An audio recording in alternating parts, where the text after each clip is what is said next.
Welcome to this episode of the Imperial Security Bureau podcast, where we interview leaders in cybersecurity. Today, we have an incredible guest. We've got Kevin Johnson, the CEO from Secure Ideas. I can't believe we got him to come on the podcast. I can't believe he agreed, but it was an awesome conversation. Let's go to his LinkedIn. Here we are, Kevin Johnson, CEO of Secure Ideas. He's from Florida, and he's actually a board member of the OWASP Foundation. He's going to talk a lot about that, but he's been the CEO of Secure Ideas for the past close to 14 years. And this is a company that teaches classes. They do pen tests. They do vulnerability assessments. They're a cybersecurity consulting firm.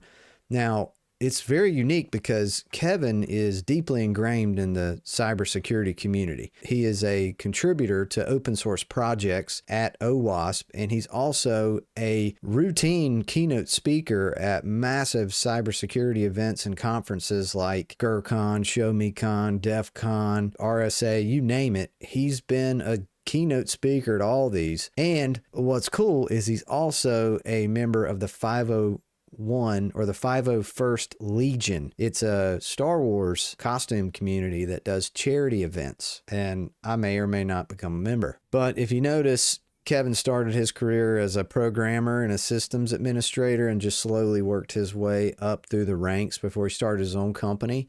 And this dude's the real deal. I can't wait to talk to him. Here we go. All right. Welcome to the podcast, Kevin. Hey, man. I was excited to have you. A warm-up question for you. What's your favorite Star Wars movie or show, and why? Oh, I hate Star Wars. I don't know why anybody would watch it. I will ignore the Chewbacca behind me, right? I did notice that. So my favorite Star Wars movie is probably Empire Strikes Back. Nice. And it is the first movie. It's actually the first movie in general, but the first Star Wars movie that I remember seeing in the theater. I saw A New Hope, but I was like 4, right? So I didn't really see it. But Empire Strikes Back was the first movie I saw, and so it has a special place in my heart. But I will also say that I loved Andor. I loved Andor too. Yeah, I love Empire Strikes Back, but Andor is one of my favorites for sure. And Rogue One. I can't wait for Andor season 2. Yeah. Did you see that they released a sequel to Rogue One? No. Yeah, it's called A New Hope, and it was released in 1977. Good one. You got me. So I have to ask, because I was researching a little bit before we started, and I noticed you were part of this organization. It's like a Star Wars costume group, and they do events and charity work. Yeah. 501st Legion. Yep. So I'm a retired member right now because I've run out of time, and I had to give, and that's what gave. But I'm actually planning on reactivate my membership because I love doing it. My ex-wife said that it was the nerdiest thing I ever did. I pointed out to her that she met me when I was 26, so she doesn't know that it was the nerdiest thing. It's the nerdiest thing I did when she knew me. So the group builds screen accurate costumes. So, like, for example, the Chewbacca behind me, there's a sister group called the Rebel Legions. The 501st is the bad guys, and the Rebel Legion is the good guys. You build screen accurate costumes. You submit them for approval. Once they're approved, you're a member. And then you're able to go to events. And most of the events are somehow charity driven or visiting kids in the hospital and doing stuff like that. There's some other, like, for example, when I had my Vader, I was actually on stage with Weird Al during one of his concerts. He would bring 501st members up during the singing of that one, the one song, and have us on stage, which was amazing because Weird Al is an idol. We do a lot of fun stuff. To give you an idea, Chewbacca behind me took about 5 years to make. Wow. 26 pounds of hair extensions, latch hooked to a mesh suit with stilts and a mask and the bandolier and stuff. Holy moly. When I wear it, which I do still wear it, even though I'm retired, last year I was at GERCon, which is a conference up in Grand Rapids. I brought Chewie with me and then wore him for the Hack for Kids booth so that, there's Hack for Kids is a charity. I'm 7'5" when I'm in the costume. It is holy crap, a blast. Have stilts in it? Yeah. So those stilts I use are drywall stilts. So if you've ever worked with somebody, so the longest I've been in the costume is 6 hours. So I did a 6-hour run once, and that was heavy. That's So awesome, man. I've yeah, got an Obi-Wan costume, but nice. it's not like it's off of Amazon, right? I don't think I Nice. could submit that, but I got the Dude, red beard, right? nice, I nice. So can, it fits. yeah, Right. I've got a legit lightsaber, but Nice. I would love to be Darth Vader. I'm not tall enough, Yeah. right? Right. I would So be how a tall are weird you? looking Darth Vader, 5'7", so I'm Okay, short so guy. you can still do it. How? Tell me. One, right off the bat, the Legion does not require height requirements for Okay, things, right? thank God. So, but I will agree with you. A 5'7" Darth Vader is slightly odd, but I'm not tall enough to be Darth Vader. I'm only 6 foot, and Dave Prowse was taller than that. The boots add, depending on the type of boot you buy, and then you put lifts inside the boot. Okay, so you're And telling me there's a chance that I there can is a be. chance. There is a chance. My Vader, I parted out and built it over time. Yeah, I think grand total, I only spent about $4,000 or $5,000 on Vader. Oh, nothing. So Nothing. doable, right? Yeah. Doable. Like, don't get me wrong. Like $5,000, that's a lot of money, but it's worth it. Worth every penny. So If something is re-wearable, right? If you have a Halloween costume forever, yeah, then yeah, right. absolutely. Why not? You'll Yeah. dump And that then much money in if you Halloween join the costume. Legion, you're able to go out to events and do stuff. One of my favorite events was they brought in like 300 blind kids. They watched the movies, and then we stood there and they felt the costumes so that they had an image, right? Like they knew what Vader looked like, what a stormtrooper looked like, and well, I got a picture of me, and there's a little guy, maybe 5-6 years old, just feeling the chest box and the armor, and I, you bend down so they can feel the mask and the helmet, and I'll be honest, I'm sitting in that helmet crying, like tears just streaming down my face, because I am being blessed by being allowed to help this kid see Darth Vader. It's incredible. It's worth every bit of time and effort that I put into it. So Yeah, how can people join? I'm asking for a friend.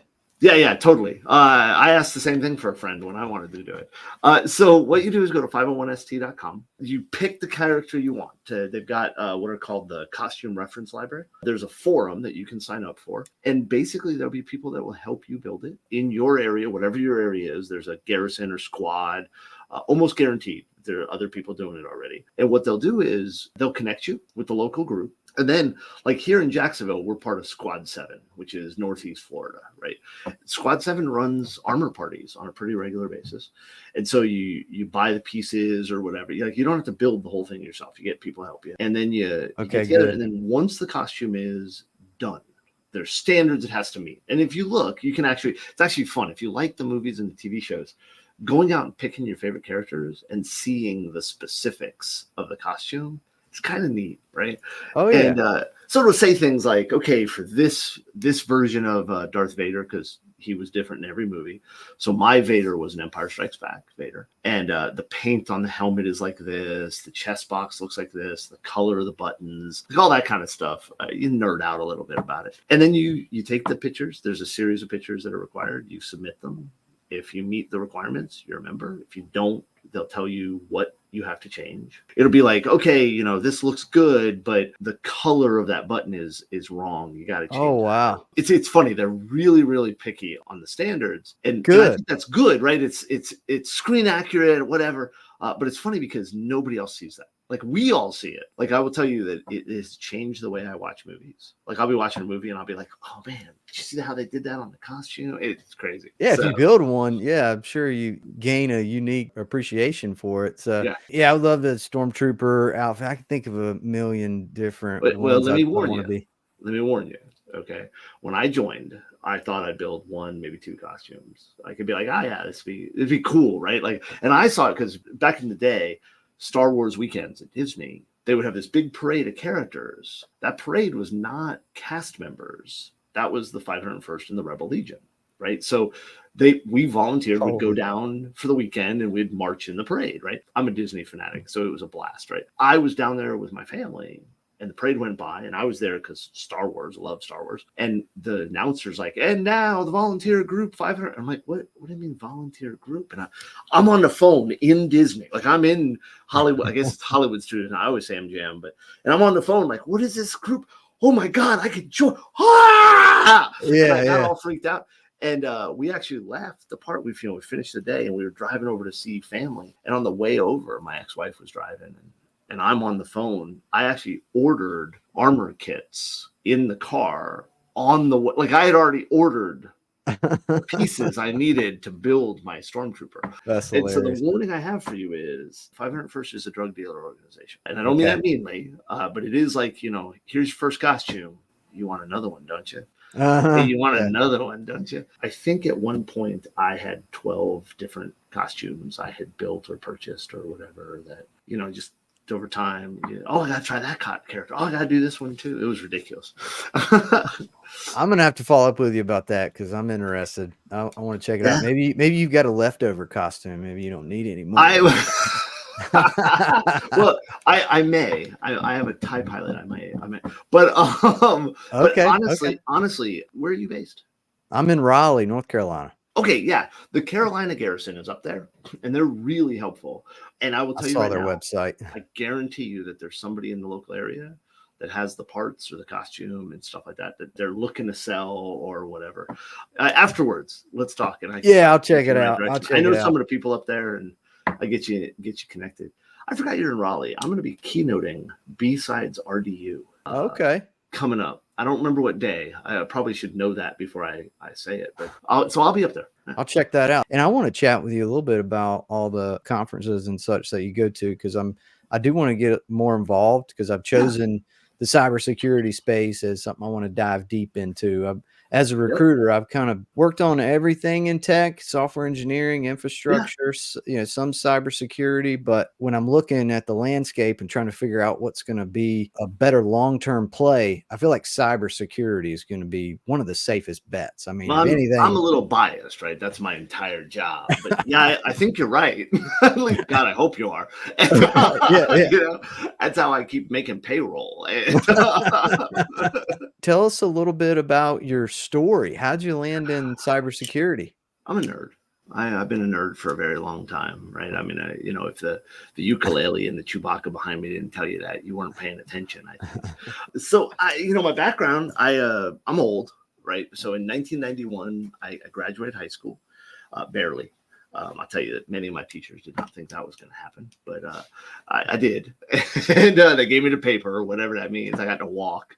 And I wasn't sure what I wanted to do. I thought about being a teacher, and I was looking at, I got signed up for college, and which let's not go there. I lived down South Florida, just north of Boca, where like the IBM XT was built, and so lots of IBMers around, lots of people. This guy that knew my family, he was working with an IBMer that had been riffed, reduction in force. If somebody doesn't know that, he was riffed, and they had started a company, and it was a company we'd call a startup now, right? Like today would be like, oh, stealth mode startup or some crud like that, and but back then it was just new company. Right? Like we didn't have special names for it. It was just like, oh, you're a new company. Okay, let's talk. They hired me to write code for them, be a developer, and run a bulletin board system. Right. And for the youngsters listening, bulletin board system was you dialed a modem to connect to this thing, and then you'd be able to talk to other people and get files, and like it was a thing. And I had been running one since I was 14. My twin brother and I. So I got the job, and my job was to run their network internally, run this bulletin board system for their customers, and write code. And the code we were writing was actually to help control the power grid, right? Like it was a contract with this company, and which should scare the crud out of you that 18-year-old stupid Kevin was writing code that runs the power grid. What should scare you more is some of that code is still running the power grid. And I mean, I'm an idiot now. I don't know how dumb I was at 18, right? So that was my start in IT. Fiddle farted around, did development work, did admin work. I worked for Alamo, I worked for American Express, stuff like that.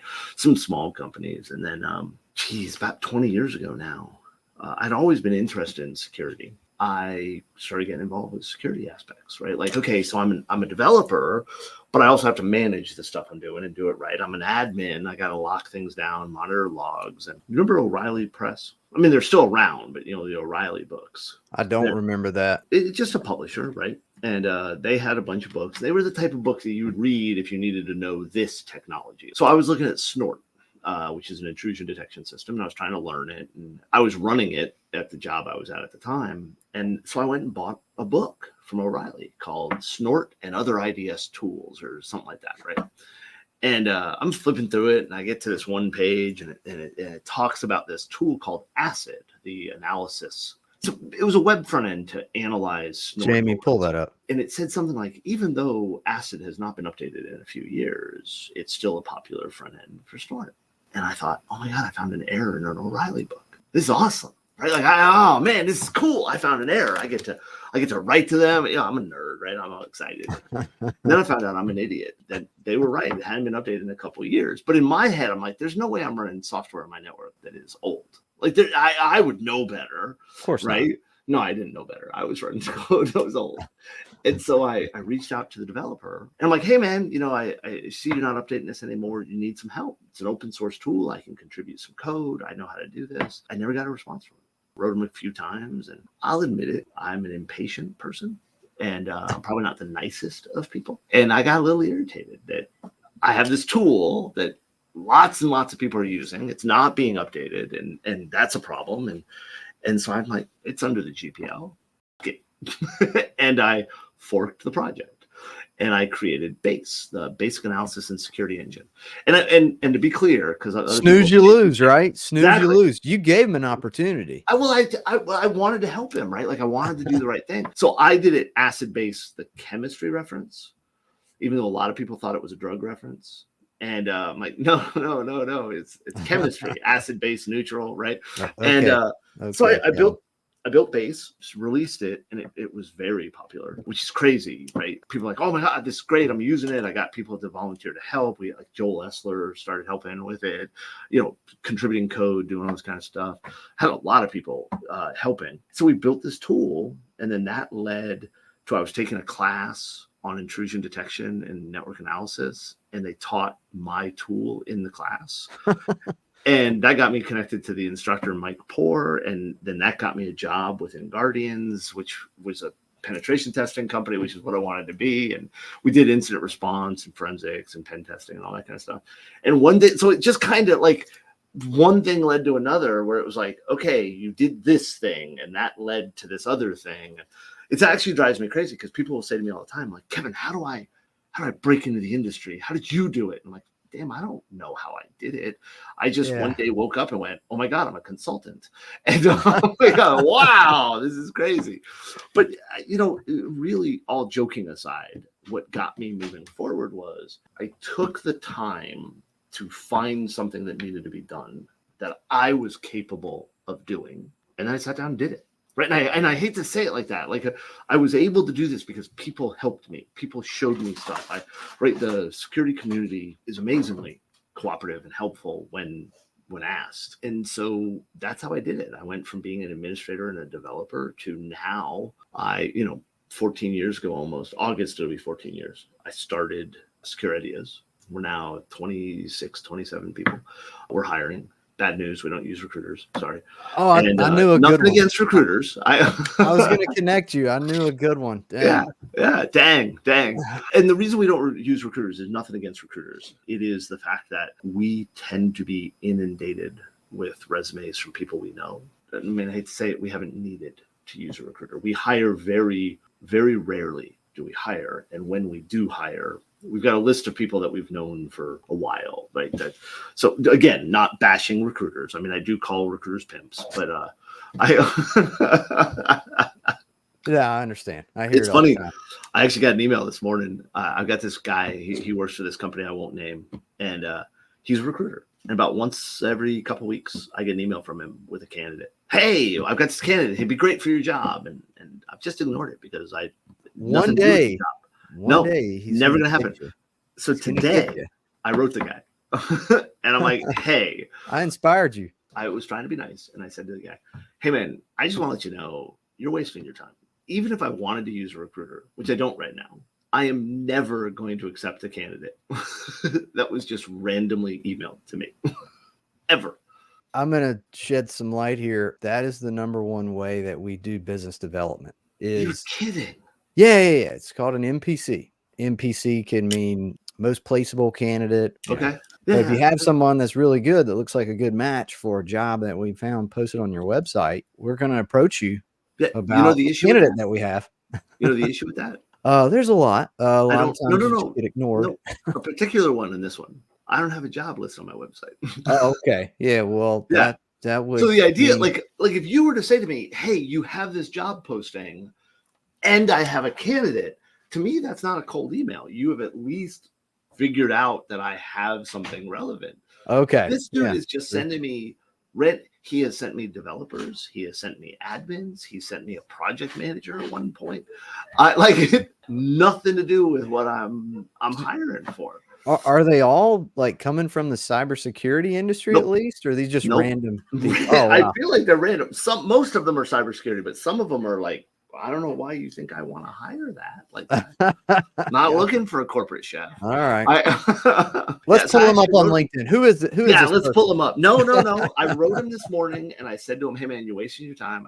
Trying to give you some friendly advice, right? Take it how you will." Poor Come on. guy. Yeah, that's fair. I wonder how many folks that I'm trying to target are talking about me like that, behind the scenes. They're like, this guy This guy's again. constantly emailing me. Well, so they say now in the marketing world, it takes 8 touch points to Yeah. get someone's attention and make them a customer or whatnot. You're probably doing a lot of business development yourself for your company, right? Yeah. Secure Ideas. So what we do is we follow the they ask you answer model. So we don't do any emails, we don't do any cold calls. What we do is we push out content that is designed to educate people about what we do. Not, hey, here's the cool service we do, but here is how you can do a pen test. Here's how you can do this. And then what we do is we're trying to show expertise. Sneaky. It's Yeah, very sneaky. yeah. There's a book No, called it's actually great. Yeah, there's a book called They Ask You Answer. I think the guy's name is Marcus Sheridan, and he sold pools. He was a pool sales guy, right? And I'm not demeaning pool salespeople. I'm just saying that's what he was.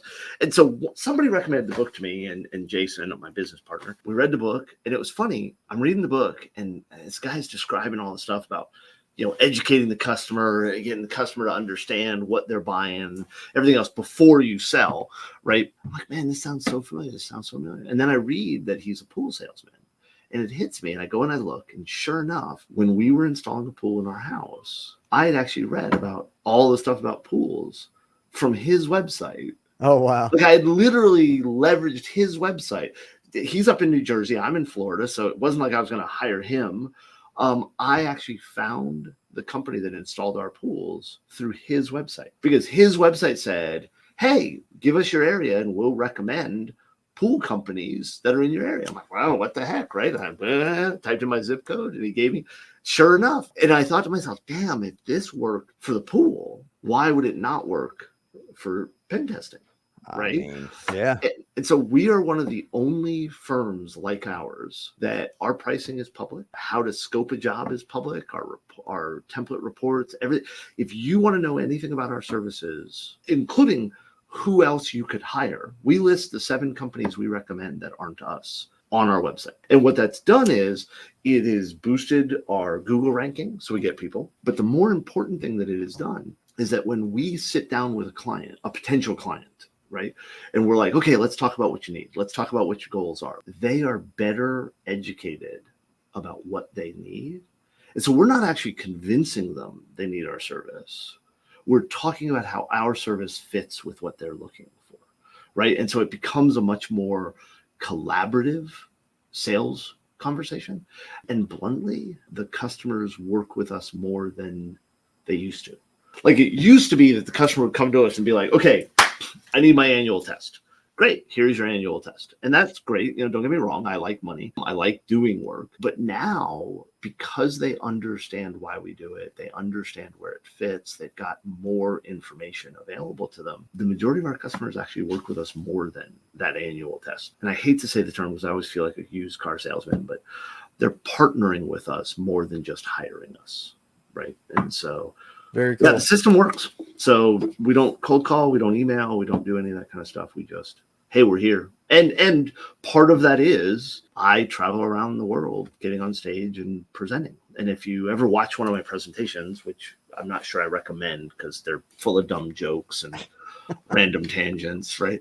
None of my presentations are a sales pitch. As a matter of fact, in most of them, you would not know that I sell services because we're talking about what to do, how to do. I'm being edutained right now. Matter of fact, you're doing a good job. Thank you. Yeah, kudos to you, man. How are things going lately? I mean, are you seeing the kind of a dip in the market as far as demand goes? No, we're in a weird Good. field, and I knock on wood, pray my butt off. I hope that retains, right? But we're in a weird field. Penetration testing, security assessments. There are so many contractual and regulatory requirements to do it that even if you're in a position where you're like, man, I don't know that I can afford that, which it's not as expensive as people think, but that's neither here nor there. You still have to do it. We offer a service that most companies are actually required to buy. They don't have to buy it from us, but they have to hire a third party to do it, right? If you accept credit cards, you're required to do an annual test. If you are under healthcare stuff, you're required to do testing. If you're right, like there's all these different things. And as you look at customer requirements and partner and vendor requirements, more and more companies are requiring the organizations they work with to have some type of assessment from a company like ours. And so, yeah, I mean, I hate to say it, but no, we're not seeing that dip. And I'd like to say it's because we're so amazing, right? Like, we're wizards. And so everybody wants to hire us. And we are, but the reality is most organizations have to hire a company like ours. And so if they have to do it, they might as well do it with a company that does it well, right? And my company has trained most of the industry on how to do penetration testing. So do you want the person who created the curriculum, or do you want the person who was the student, right? I mean, yeah, very true. I think I kind of knew that it was like buying insurance, right? You have to have it. You don't necessarily have to go through such and such agency, but you need the insurance. So, I mean, that makes sense. I'm just curious here, and maybe this will help some other folks too, just kind of get some clarity. Because there's a difference between the pen test and the vulnerability assessment. And you would think that if you ordered, if you had a company do a pen test for you, you would get a assessment, a vulnerability assessment. A vulnerability assessment is like a step in the pen test, right? Okay. So for me to accomplish, and for the people who don't know what a penetration test, which we shorten as pen test, and like it's not just picking up a pen and clicking a button a whole bunch, right? Got it all wrong. Nope, understood. Everybody does. To do a penetration test, one of the steps is to find the vulnerabilities. Part of the testing is a vulnerability assessment. The difference is a vulnerability assessment, typically using automated tools, right? Which you can't automate a pen test. A pen test has to have manual aspects. There has to be a person doing things for it to be effective, right? We will use an automated scanner to poke and find low-hanging fruit, right? Like, hey, missing patches, stuff like that. So you'll get that vulnerability assessment. But then what really makes it a pen test is that you have a person or multiple people that are actively assessing the systems, the applications, the people, the buildings. We do physical pen testing where we'll break into buildings, which is fun. There's something about climbing a 30-foot ladder to get to the second floor of a bank building to break in, and that it's just gleeful. Dressed in all black with mask on, just we don't wear masks. We don't wear masks. So yeah, that's actually a funny story. We were breaking into this bank with permission. Right, like let's be clear, with permission. It's like 9 p.m. We put the ladder up against the side of the building.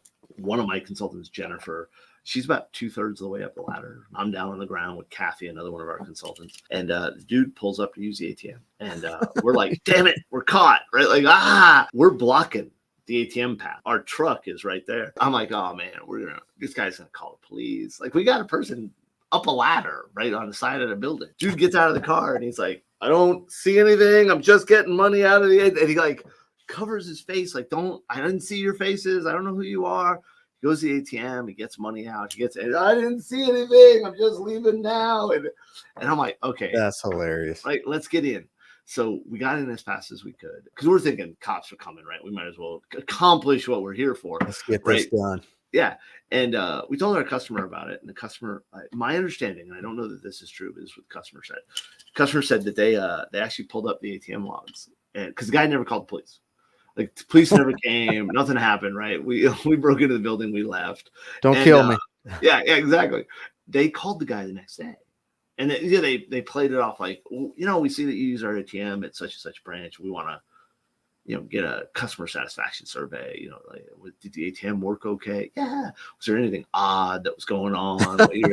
No, everything was fine. Suspicious activity happening. Exactly right. This guy did not snitch.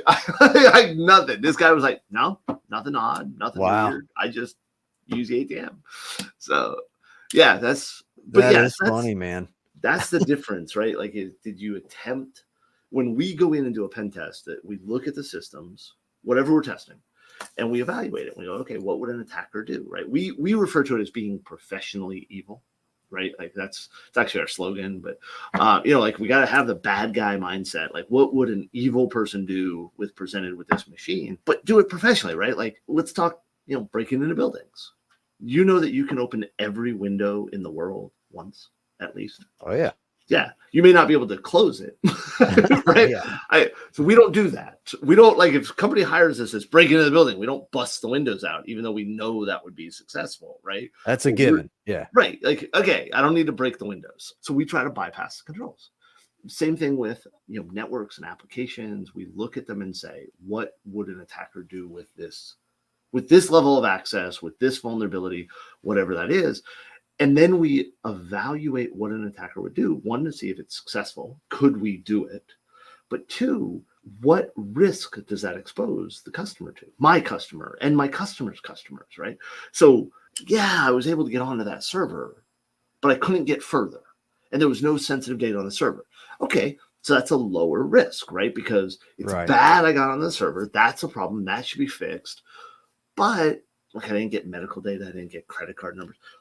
But if I can get onto the server and then hop from that server and move laterally right onto another machine, and that machine has payment records or customer data, okay, that risk went up, right? Like, that's a higher risk issue that has a priority to fix. And so that's what we're trying to do, is we're trying to give, because everybody knows they should be more secure than they are. Of course. But nobody has enough budget to be 100% secure. Let's not even talk about whether that's even possible, right? But yeah. Nobody has enough budget. Nobody has enough resources. So by having an organization like me, we come in, we test it, we can help you prioritize the fixes. Because if I say to you, hey, that looks bad, but I wasn't able to get anything juicy, okay, but this thing over here doesn't look bad, but I took complete control of your entire network that way. Oh, yeah.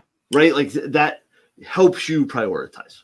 For sure. Yeah, you need that. And I want to chat with you about the OWASP Foundation and some of the conferences and stuff that you go to. But there's something that's on my mind now that you were talking about. And this is more about personal data privacy. And maybe you can help shed some light for me. Because I'm signed up for this identity protection company called ID Notify. So you wasted your money.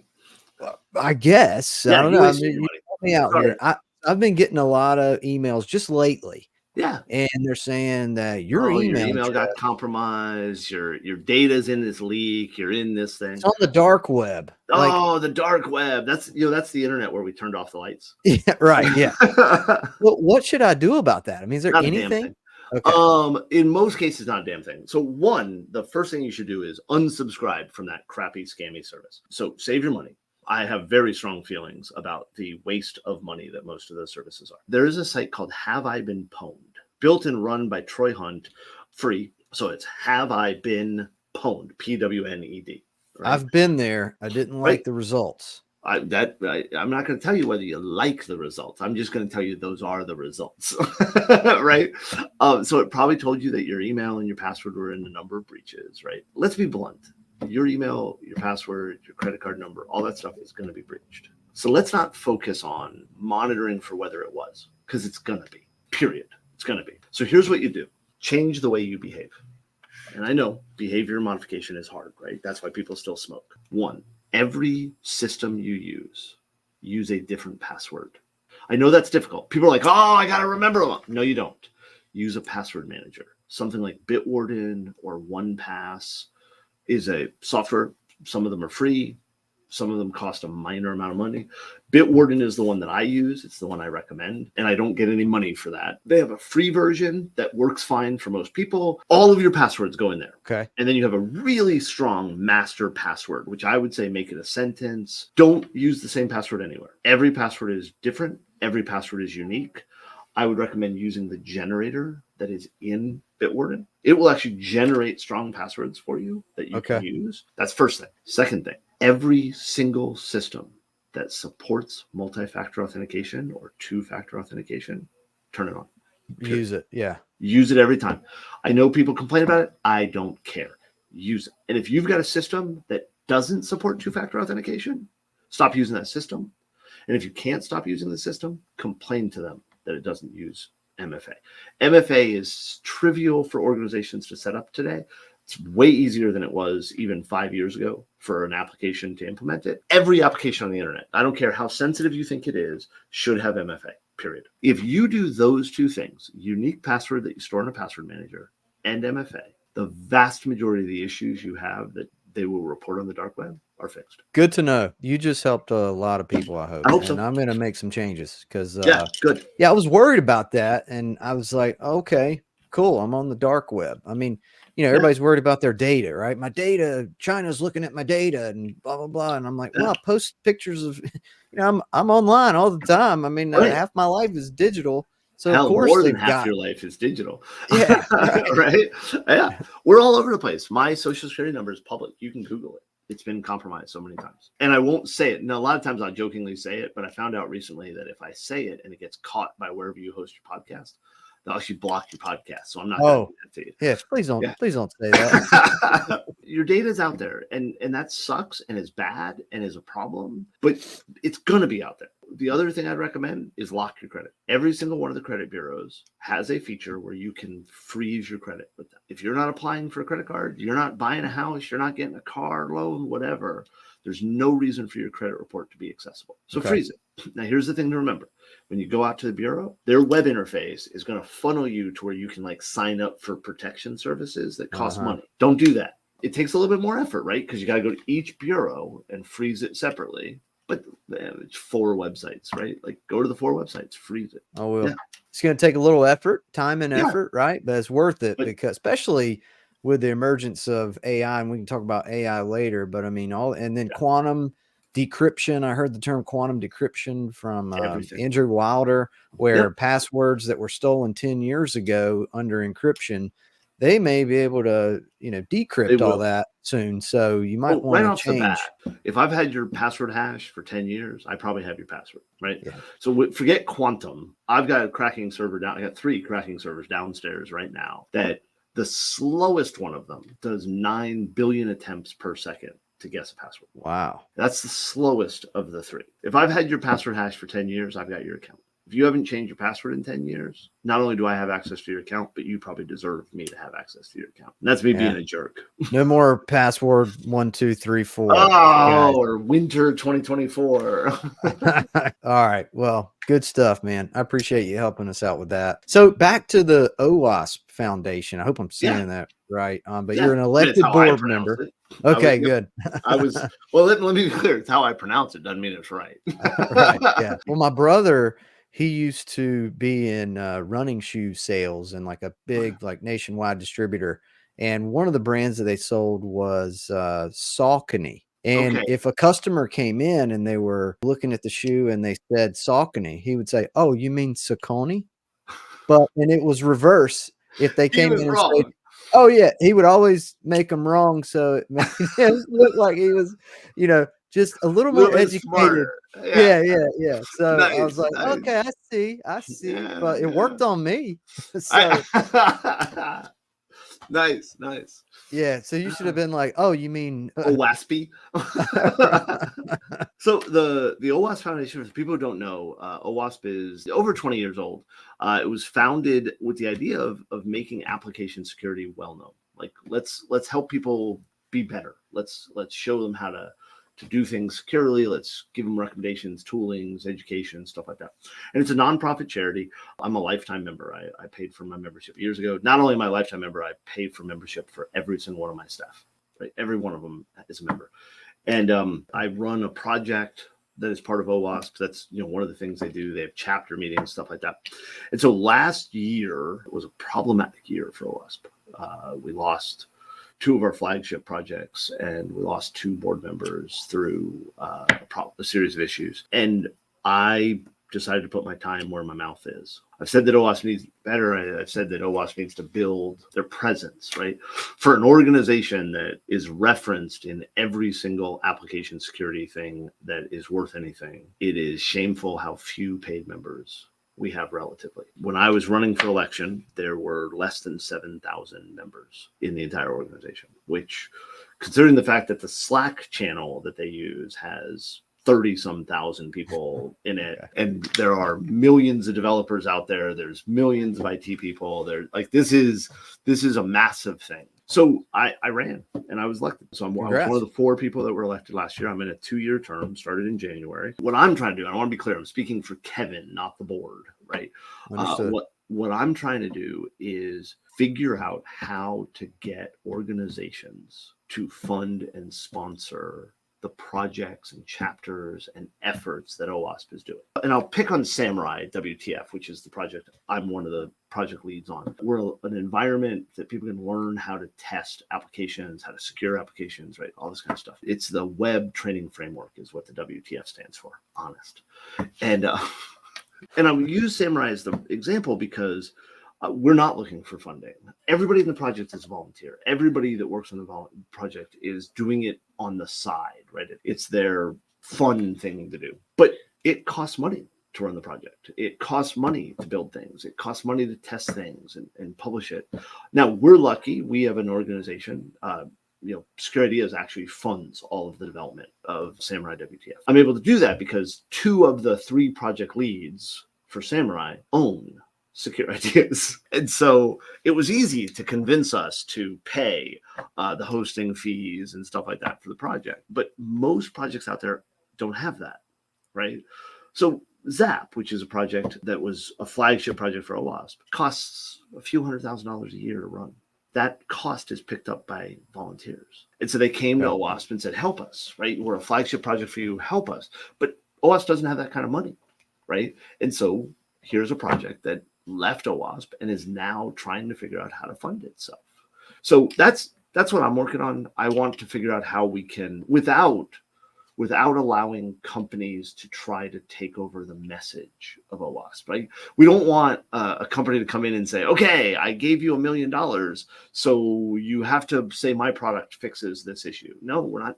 That's not what OWASP is, right? OWASP is a charity. It's volunteers. It's doing the right thing. And so that's the balancing act we're playing. Yeah. As a recruiter, I've made cybersecurity placements little by little throughout the career. And I feel like it hasn't really been that long ago since most of the roles were just like network security, firewalls. And it's only just in the past few years I've seen the emergence of a lot of application security focused jobs that I've worked on. That's the most recent job that I filled actually. Was a application security role for a middleware company. So it's definitely on the forefront now. So I feel like OWASP is in a good position. I hope so. We're trying to do the right thing. We're trying to build out an organization, which, by the way, I want to be very clear. OWASP is a great organization. I'm not in any way trying to demean what they've done. The problem is not in getting out the message. The problem is not in providing the resources for people to do stuff. The problem is funding, right? Like, and I don't know a charity out there that doesn't have funding problems. And the benefit of joining OWASP is to contribute to having these open source tools for your company. You're supporting that. Because let's be blunt, every single thing that OWASP does is freely available. Okay. You don't get access to projects that you didn't have access to before. You don't get access to resources you didn't get access. So if you help become a member, that is what you were getting. You were getting the feel goodness of, you get an email address and crap like that. But the reality is I pay for membership, not because it gets me something I don't have. It's because I believe that we should be sponsoring this. And like I said, I'm a corporate sponsor. My company pays as a corporate sponsor. I'm a lifetime member, and every one of my staff has an individual membership that we pay for. What's the cost of membership? So membership is $50 a year, but bluntly, individual levels isn't going to move the needle. What we need is corporations to stand up. So your company that you work as a recruiter, it would make sense to me for you to be a corporate sponsor, and so that you could leverage the information from OWASP to vet candidates. And like one of the things that I've seen some recruitment firms do is they provide training that comes from things like OWASP to the candidates, so that then you're able to say to the company hiring, not only do I have this great candidate, but I ran them through this program and this program and this, right? It really is just a matter of let's support this, right? It is a, right. I think the word somebody used earlier today was altruistic membership. Like it's not like, so ISC squared, if I become a member of that because I've got the certification, I pay the money every year, I'm not paying the money because I want to help ISC squared. I'm paying the money to maintain my certification so that if a customer asks if I have it, I do, right? So I'm getting that direct benefit from that money. OWASP isn't that way. Every single thing OWASP does is freely available. You don't sign up for premium OWASP membership, right? Do you want to just tell us a little bit about these individual products here? SamuraiWTF, Laudanum, Yokoso. So these are all open source tools and things like that I've released. SamuraiWTF is the one I would promote. It is a production level project at OWASP, and it is an environment. It's a Linux environment that has the tools to do web app pen testing built in, and has a series of vulnerable applications for you to test against and learn against, and includes a complete course on AppSec pen testing. So if you wanted to learn how to test stuff, if you want to learn how to use the tooling, Samurai is what you would install. And it's completely free, completely open source. Everything is publicly available for it. You just go download the files and build it. I do like the name. So do I. I was like, Samurai, what? Yeah, web training framework. Okay. Yeah. I'll admit, we came up with WTF and then figured out what it would stand for. It's catchy. I'll give it to you. I want to use it. Yep, understood. There was a tool called Recruiting WTF. You download it immediately. Yeah. Done. So transitioning here a little bit, I noticed that you were a regular keynote speaker at cybersecurity events and conferences, and you even mentioned B-sides. I want to look into that. I might go see you there. That'd be cool, because I am trying to get more involved. But I see ISSA, GERCon, ShowMeCon, RSA. I speak all over the place. DerbyCon, ShmooCon, you got it right. Black Hat. Can you just break these down for people who are trying to get more involved in cybersecurity? I speak at a lot of events. Okay. I believe very firmly. Look, I'm 51 years old, right? I turned 51 in February. I have built a career that I'm proud of. I've been able to do some really fun stuff and some stuff that, poor white trash Kevin growing up would never have dreamed I could have done what I'm doing, right? What I realized is that, there's two sides to it. On one side, I'm a consultant. I have to show expertise. I need to get people to understand who I am and where we are and how to do it. So standing up on stage is a lead gen. I'll be blunt, right? I stand up stage, I present, people call me and say, hey, can I hire you? But the flip side of that is I learned how to do what I do because other people shared what they do. So I realized a long time ago that I have an ethical responsibility to pay that forward, right? So I learned this because Dan Kaminsky taught me something. H.D. Moore taught me something. These people went out, gave of themselves, released things, did this. So I have to do the same thing. And so I'd be a jerk if I didn't, right? Right. So people seem to like how I present. I don't know why. I don't like how I present, but other people like it. So they keep asking me back. So I go, matter of fact, I'm going to be out I think it's Monday. I leave and I'll be in Austin. And I'll be speaking at a chapter event in Austin, and then I come back from that, and I leave for San Francisco, and I'll be speaking at RSA, and then I get back from that, I go somewhere else, then somewhere else, then somewhere else. I spend most of my time in Delta likes me. Is what it boils down to. Delta thinks I'm a member. I am a Sky Miles member and a Sky Club member. I spend way too much time in airports. But yeah, so I go out to these events. I recommend them highly. If you're trying to get involved, one of the biggest things to get involved in security, to be a part of InfoSec, the best way to do that is networking. If you know people, if you're connected to people, they're going to help you out. You're going to help them out. Bluntly, that's life in general, right? But in InfoSec, networking is it. And so you get a few things from these conferences. One, you get to meet a whole bunch of people, right? You get to see lots of smart people, some not so smart people, but mostly smart people. And you get to learn, right? There's people up on stage presenting stuff. There's almost always, quite often they're called villages, right? So you'll have a lock pick village where you can learn how to pick locks. You'll have a AI village. I was just out at B-Sides Charm, which is in Baltimore, and they had an AI village. They had an IoT village where volunteers will bring stuff in to teach you, and you'll be able to try it out and play with it and do this kind of stuff. And so you spend the weekend learning stuff. And you're meeting a whole bunch of cool people, and you're getting connected with the community, and right, like it's just, and most of the conferences, RSA and stuff like that's ridiculously. I think RSA is like almost $3,000 to go to this, which is ridiculous. But like most of the B-Sides, if they charge anything, it's like $20 or $30. So most people can afford it, and if you can't afford it, there are organizations and groups that will help you get to the conference. Right, you can also volunteer to help out. That'll get you into the conference, but it builds a level of community. And you got to remember, right, like the majority of InfoSec has come from the old school hacker groups and the old school hacker techniques and things like that. At some level, right, it comes from that, right? I mean, back in the day, right, we were connecting with people that thought like us, that were interested in the same things we were interested in, that liked playing with systems. And the conferences of today, the good ones, are reminiscent of that old school meetups and stuff like that. So how do you categorize and differentiate the conferences? You pretty much have, in my head, you've got two main types of conferences. You've got the very professional conferences, right? RSA, InfoSec World, stuff like that. And then you have the more community hackerish conferences, right? DEF CON, B-Sides, KernelCon, ShowMeCon are going to fall into those. Right. Matter of fact, ShowMeCon is an amazing conference. I recommend it highly. It's one of the few conferences I know that kind of crosses into both categories. And then within the category, you have pretty much two different types. So whether it's the professional, really industry-driven conference or the hackerish conference, within those two categories, you have the very large conferences like Black Hat. People fly into Black Hat from around the world. It is a hackerish it's become a professional. Let's go with DEF CON.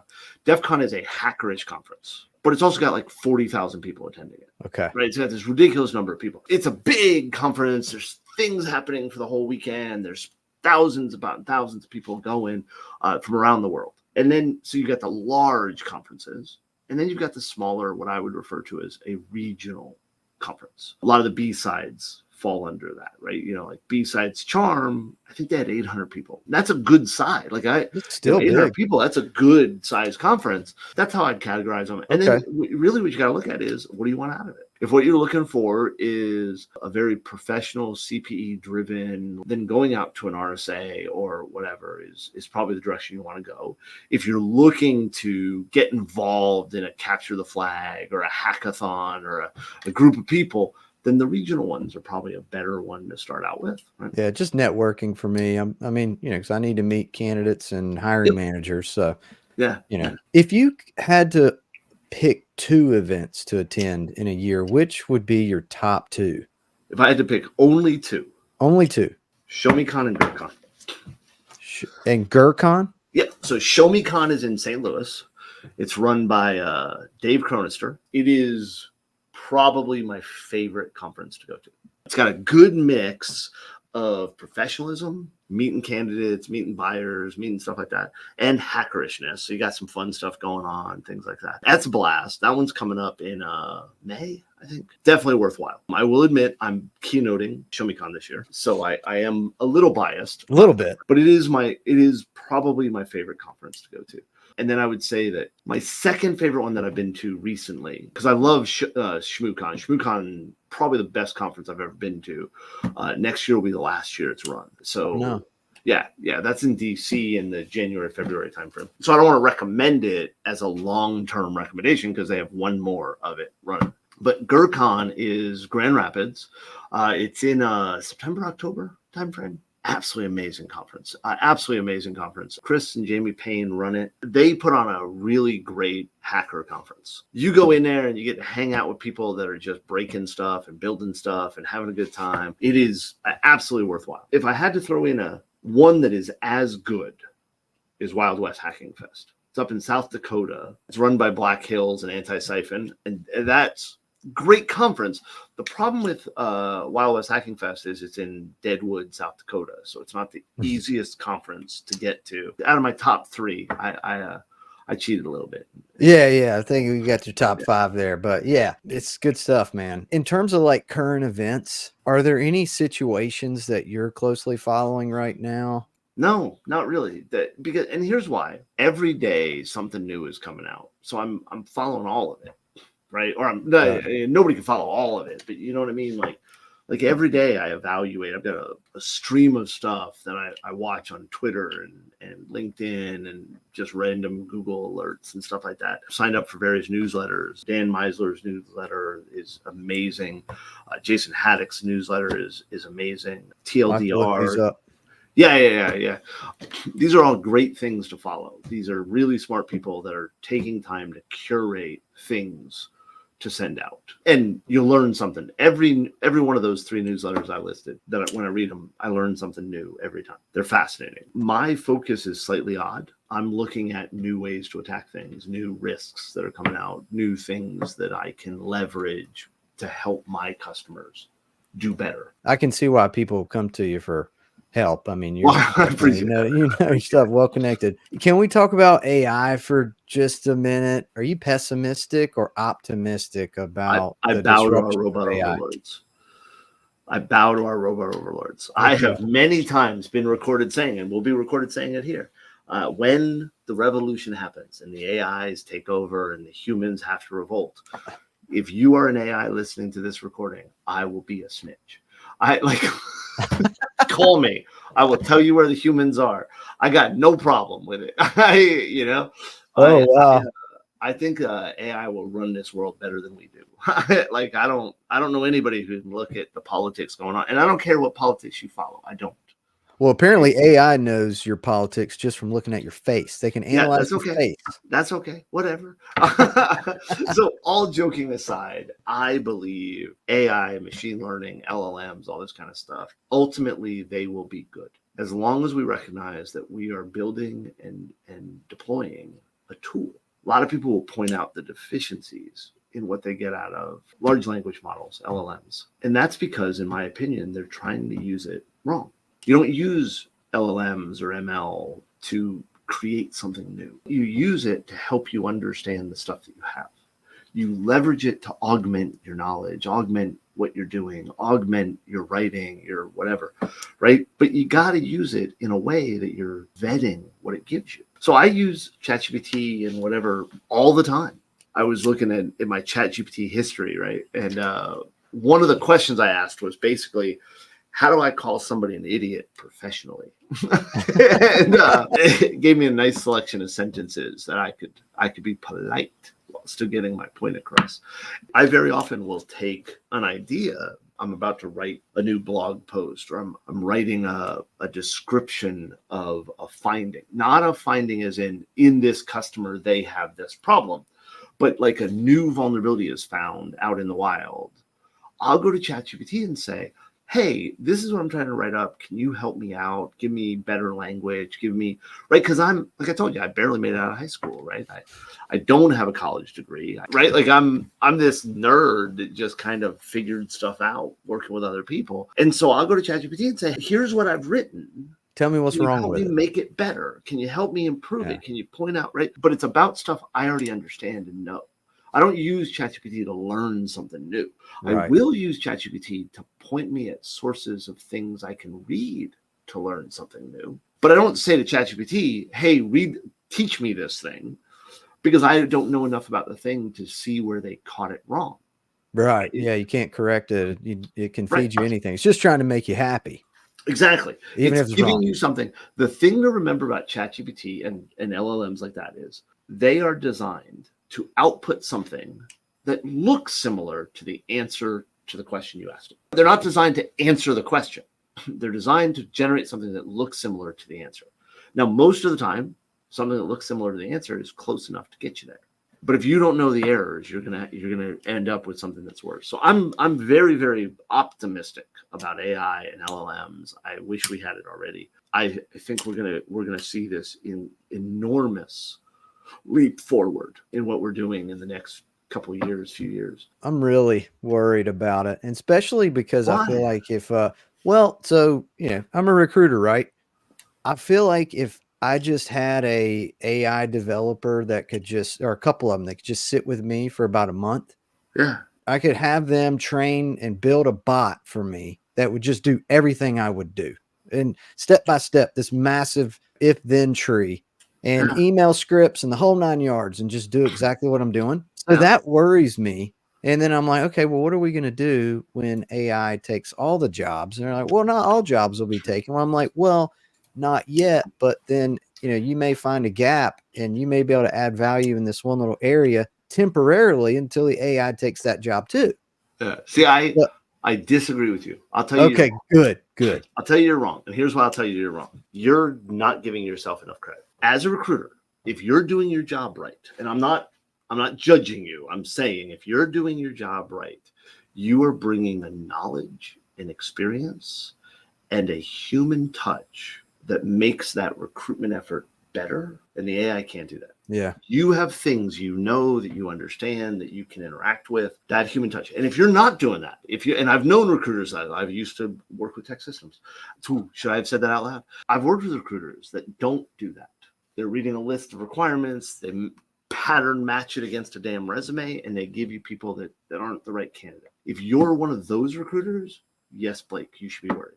Right? Like if that's the type of recruitment you're doing, and I don't think it is, right? I want to be clear. I'm not saying it is. But if you're just pattern matching on resumes, yes, AI will replace you 2 weeks ago, right? Like it's already replaced you. You just haven't noticed. Okay. But I'll guarantee you that that's not you. You are doing something more than that, that you are working to understand what your customer needs, working to understand what the candidate needs, and then working to match those two things up in the best way possible. If you're doing that, AI is not going to replace you, right? Well, good. Not anytime soon. You say that. I would like to have a recruiter bot that can just like help you feed 3 or 4 stuff, of them to put, that having it augment what you do, absolutely. It can do that now. Work on that. But replace you? No. Do you think it'll ever take a lot of cyber jobs that, AI can automate like half the incident response? I absolutely think it's a tool that will replace much of what we do manually. The issue is it won't replace all that we do. And that's where, like, my company, not worried about AI at all. Not at all. Not anytime in the next decade, 20 years. We do too many things that require a person to look at and go, I wonder what I could do with that. That is not something that LLMs can handle, because you also have to remember that what we're doing is based on not causing a problem for our customer. So there's that balance of how do you determine risk without breaking stuff, without making things worse. That's what we look at. Well, it's been so fun talking to you. Hopefully, Appreciate it, I've moved, my follower count is like, not just 100 and something, maybe 1,000 and something. I'll invite you back and, definitely. because this was really fun, man. I'm going to look up the 501 project and maybe I'll see you at the B-sides. It's been fun. Thank you so much for coming on, Kevin. Well, thank you for having me, man. I hope this was helpful. It was. Yeah. Thank you, sir. And hope to have you again.